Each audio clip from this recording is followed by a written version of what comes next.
நீங்கள் இப்போ தான் புதுசாக துணி தைக்கிறீங்க, இல்லைன்னா வீடு ஷிஃப்ட் ஆகி புதுசாக அந்த இடத்துக்கு போய் துணி தைக்கிறேன்னு சொல்கிறீங்கன்னு வச்சுக்கோங்களேன். அந்த இடத்துல நம்மளுக்கு துணி தைக்க தரவங்க புதுசாக துணி ஃபஸ்ட்டு கொடுக்க மாட்டாங்க, நம்ம எப்படி ஸ்டிச் பண்ணுவோமோ அப்படின்றதுக்காக.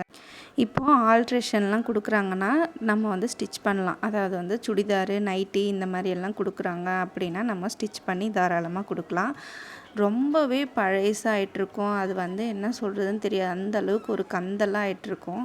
அதை எடுத்துகிட்டு ஒரு ஒரு 4 துணி ஃபஸ்ட்டு கொடுப்பாங்க. நம்ம ஸ்டிச் பண்ணுறோன்னு தெரிஞ்ச பிறகு நம்ம என்ன பண்ணுறது, ஃபஸ்ட் டைம் வராங்க, புது இடம், நம்மளும் முடியாதுன்னு சொல்ல முடியாது. அதனால் ஸ்டிச் பண்ணி கொடுக்குறோன்னு வச்சுக்கோங்களேன்.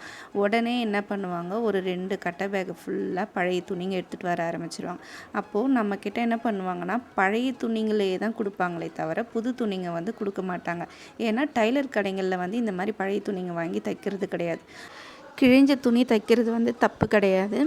இதை நம்மளை இப்படி யூஸ் பண்ணிக்கிறாங்க. இவங்கக்கிட்ட இது கொடுத்தா இதை தைச்சி கொடுத்துருவாங்க அப்படின்ட்டு நம்மளை யூஸ் பண்ணிக்கிட்டு பேக்காக எடுத்துகிட்டு வராங்க பார்த்திங்களா. அவங்களுக்கு தான் இந்த மாதிரி சொல்லி நம்ம அனுப்பிச்சிடலாம், தப்பே கிடையாது. நம்மக்கிட்ட ரெகுலராக ஸ்டிச் பண்ணுறவங்களுக்கு ஏதாவது கொஞ்சம் ஆல்ட்ரேஷன் பண்ணாலும் எதனா கொஞ்சம் தைச்சி கொடுக்கணுனாலும் தாராளமாக தைச்சி கொடுங்க. அவங்கக்கிட்ட நம்ம இந்த மாதிரி சொல்ல தேவையில்லை.